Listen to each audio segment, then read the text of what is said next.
नमस्कार. श्री महिषासुरमर्दिनी स्तोत्र श्लोक 16वा. श्लोक वाचूया.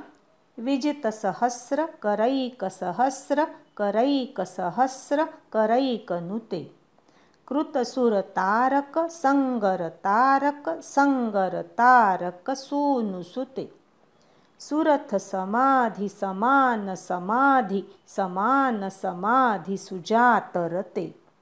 जय जय हे महिषासुरमर्दिनी रम्यकपर्दिनी शैलसुते. आता एक एक चरण म्हणूया. विजित सहस्र करैक सहस्र म्हणा. विजित सहस्र करैक सहस्र करैक सहस्र करैक नुते करैक सहस्र करैक नुते.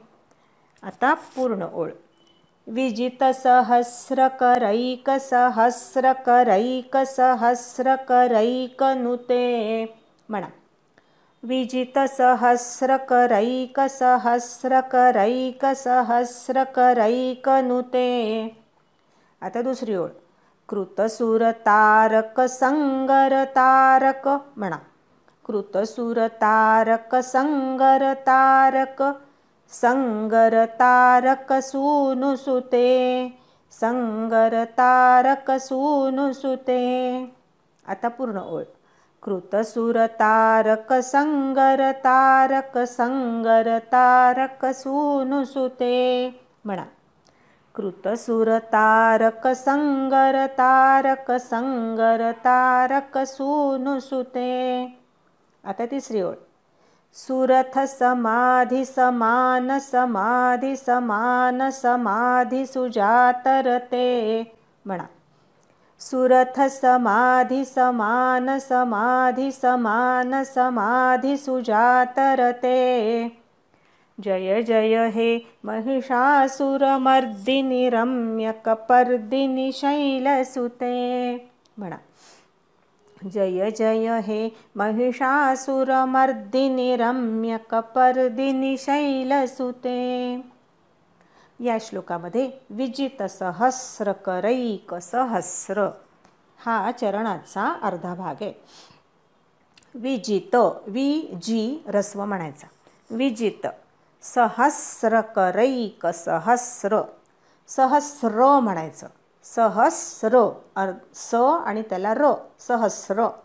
सहस्त्र नाही म्हणायचं, तिथे त नाही आहे. सहस्र. विजित सहस्र करैक सहस्र सहस्र म्हणायचं. करैक सहस्र करैक नुते असं म्हणायचं. दुसऱ्या ओळीमध्ये कृतसुर तारक संगर तारक सरळच आहे. संगर तारक सूनुसुते सु दीर्घ म्हणायचा पहिला. सूनुसुते. तिसऱ्या ओळीमध्ये सुरथ समाधि समान समाधी समाधी धी रस्व म्हणायचा. समान समाधी सुजातरते सरळच आहे. जय जय हे महिषासुरमर्दिनी रम्यकपर्दिनी शैलसुते. आता या गोष्टी लक्षात घेऊन आपण हा श्लोक पूर्ण म्हणूया. विजित सहस्र करैक सहस्र करैक सहस्र करैक नुते कृतसुर तारक संगर तारक संगर तारक सूनुसुते सुरथ समाधि समान समाधि समान समाधि सुजातरते. जय जय हे महिषासुरमर्दिनी रम्यकपर्दिनी शैलसुते म्हणा. विजित सहस्र करैक सहस्र करैक सहस्र करैक नुते कृतसुर तारक संगर तारक संगर तारक सूनुसुते सुरथ समाधि समान समाधि समान समाधि सुजातरते. जय जय हे महिषासुरमर्दिनी रम्यकपर्दिनी शैलसुते. आता 15 आणि 16 हे दोन श्लोक एकत्र म्हणूया. कटितटपीतदुकूल विचित्रमयूखतिरस्कृतचण्डरुचे प्रणतसुरासुरमौलिमणिस्फुरदंशुलसन्नखचन्द्ररुचे जितकनकाचलमौलिमदोर्जितनिर्भरकुञ्जरकुम्भकुचे जय जय हे महिषासुरमर्दिनि रम्यकपर्दिनि शैलसुते विजितसहस्रकरैकसहस्रकरैकसहस्रकरैकनुते कृतसुरतारकसङ्गरतारकसङ्गरतारकसूनुसुते सुरथसमाधिसमानसमाधिसमानसमाधिसुजातरते जय जय हे महिषासुरमर्दिनि रम्यकपर्दिनि शैलसुते। अंबा माता की जय। नमस्कार। श्री महिषासुरमर्दिनी स्तोत्र श्लोक 16वा। श्लोक वाचूया। विजितसहस्रकरैकसहस्रकरैकसहस्रकरैकनुते कृतसुरतारकसङ्गरतारकसङ्गरतारकसूनुसुते सुरथसमाधिसमानसमाधिसमानसमाधिसुजातरते जय जय हे महिषासुरमर्दिनि रम्यकपर्दिनि शैलसुते। असा हा श्लोक आहे। आता अर्थ बघूया। विजित म्हणजे जिंकले, सहस्रकरैक म्हणजे सहस्र हजारो हातांनी, सहस्रकरैक म्हणजे हजारो हातांना, आणि सहस्रकरैकनुते म्हणजे हजारो हातांनी जिची स्तुती केल्या गेली आहे, जिला वंदन केल्या गेलं आहे, अशी तू देवी आहेस। देवीनी आपल्या सहस्र हातांनी, सहस्रकरैक आपल्या हजारो हातांनी ज्या सहस्रकरांना म्हणजे ज्या सहस्र दानवांना पराजित केलं, सहस्रकरैक त्यांच्याद्वारे, त्या दैत्यांच्या हजारो हातांच्या द्वारे तुला नमस्कार केला गेला। सहस्रकरैक नुते, नुते म्हणजे जिला नमस्कार केला गेले आहे अशी तू। दैत्यांनी, हजारो दैत्यांनी तुला नमस्कार केला, आपल्या हातांनी तुला वंदन केलं, आणि दैत्यांचा पराभव झाला म्हणून प्रसन्न झालेल्या देवतांनी सुद्धा सहस्र हातांनी जिला वंदन केलंय, अशी तू सहस्रभुजाधारी देवी आहे। अशी सहस्रभुजाधारी देवी, तिचं वर्णन या श्लोकामध्ये आलेलं आहे। दैत्यांबरोबरच्या युद्धामध्ये देवीनी हजारो हात धारण केले अशी वर्णनं पुराणामध्ये आहे। असा एक अर्थ आहे। दुसरा अर्थ असा आहे की सहस्रकर म्हणजे सूर्य, आणि असे हजारो सूर्य, त्याच्या हजार किरणांनी युक्त सहस्र किरणांनी युक्त अशा सूर्यांचे सहस्र समुदाय, आणि त्या समुदायांचे पुन्हा अगणित हजारो समुदाय, ज्यांनी आपल्या सहस्रकरांनी जिंकले आहेत, असे विष्णू, या अखिल ब्रह्मांडाचे स्वामी भगवान विष्णू आहे। गीतेमध्ये 11व्या अध्यायात विश्वरूप दर्शनात हे दर्शन अर्जुनाला घडलंय। भगवान विष्णू, त्यांचं वर्णन, त्यांची स्तुती ही पुरुष सूक्तामध्ये आपल्याला माहिती आहे। सहस्र शीर्षा पुरुषा, हजारो हात असे भगवान विष्णूंना आहेत, विराट पुरुषाला आहेत, आणि असे सहस्रकर जे आहेत विष्णू, ते सुद्धा तुझी स्तुती करतात। अशी तू पराक्रमी आहेस, अशी तू महान आहेस, असं वर्णन या पहिल्या ओळीमध्ये आहे। कृतसुरतारक संगरतारक संगरतारक सूनुसुते।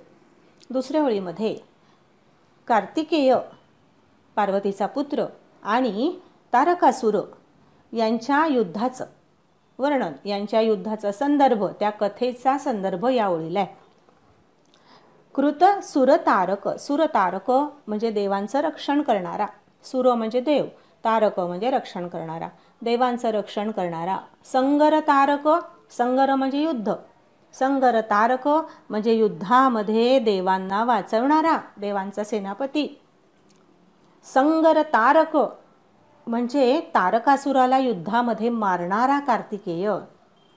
सूनुसुते असा कार्तिकेय तुझा पुत्र आहे आणि त्याने तुला वंदन केलंय.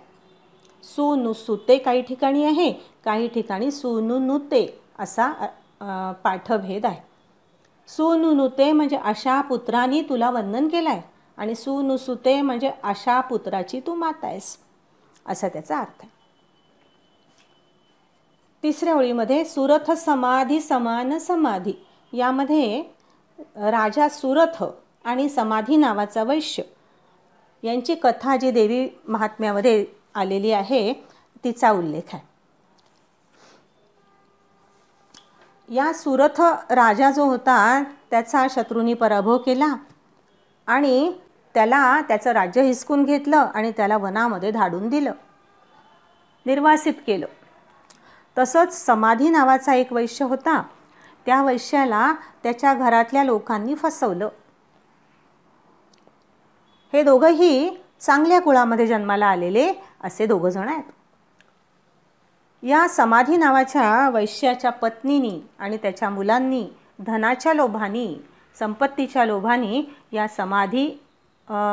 समाधीला घरातून हाकलून दिलं. त्याचं धन सगळं बळकावून घेतलं आणि त्याला हाकलून दिलं, अशी त्याची कथा आहे. मग हे दोघेही जण वनामध्ये गेले.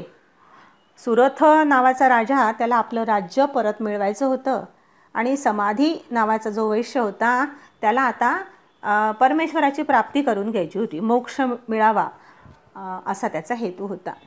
आणि म्हणून दोघांनी पण वनामध्ये ते दोघं जण भेटले.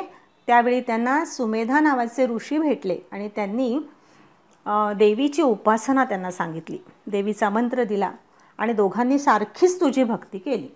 समान समाधी, समान रूपाने दोघांनी तुझी भक्ती केली आणि त्यांना समान समाधी आणि त्यांना समान असं फळ त्याचं मिळालं. तुझ्या कृपेने त्यांना समाधीचं सारखं फळ दोघांनाही मिळालं, अशी तू आहेस. समान समाधी सुजातरते म्हणजे समाधीमध्ये समाधीसारखे अशा प्रकारचे, असं त्याचा अर्थ आहे. समान समाधीत या प्रकाराने समान समाधीमध्ये जो तुझा जप केला जातो तुझ्या मंत्राचा, त्या जप केल्या गेलेल्या मंत्राची तुला आवड आहे. सुजातरते किंवा सुजाप्यरते असा दोन्ही प्रकाराने इथे शब्द आहे, पाठ आहे. समान समाधीत या प्रकाराने जप केल्या गेलेल्या मंत्राची तुला आवड आहे, त्यामध्ये तू रमतेस, असा या ओळीचा अर्थ आहे. हे शैलसुते, तुझा केशसंभार अतिशय रमणीय आहे. हे महिषासुरमर्दिनी, तुझा त्रिवार जय जयकार असो, असा याचा अर्थ आहे. सरळ अर्थ बघूया. आपल्या सहस्र हातांनी देवीनी ज्या सहस्रकरांना म्हणजे सहस्र दानवांना पराजित केलं, त्यांच्याद्वारे व प्रसन्न झालेल्या देवतांच्या सहस्र हातांनी जिला वंदन केल्या गेलाय, अशी तू आहेस. सहस्रभुजाधारी देवी आहेस. सहस्र किरणांनी युक्त अशा सूर्याचे सहस्र समुदाय आणि त्या समुदायांचे अगणित समुदाय ज्यांनी आपल्या सहस्रकरांनी जिंकले आहेत, ते भगवान विष्णू जिची स्तुती करतात, अशी तू महान आहेस. देवांचं रक्षण करण्यासाठी तारकासुराशी महायुद्ध करणाऱ्या कार्तिकेयाची तू माता आहेस. तुझ्याच कृपेने कार्तिकेयाला तारकासुराचा वध करण्यात यश मिळालं आणि त्यामुळे त्यांनी तुझी स्तुती केली आहे. सुरथ नावाच्या राजाने आपलं गेलेलं राज्य परत मिळावं म्हणून आणि तसंच समाधी नावाच्या वैश्यानी आपल्याला मोक्ष मिळावा म्हणून तुझी भक्ती केली, मन एकाग्र केलं, सारखीच तुझी भक्ती केली, तुझ्या प्रभावी मंत्राचा जप केला, उग्र साधना केली आणि त्यांना तुझ्या कृपेने सारखंच फळ मिळालं. या प्रकाराने समान समाधीत जप केल्या गेलेल्या मंत्राची आवड असणारी तू देवी आहेस. हे गिरिकन्यके देवी, हे गिरिजे, हे शैलसुते, तुझा केशसंभार अतिशय रमणीय आहे. हे महिषासुरमर्दिनी, तुझा त्रिवार जय जयकार असो. अंबा माता की जय.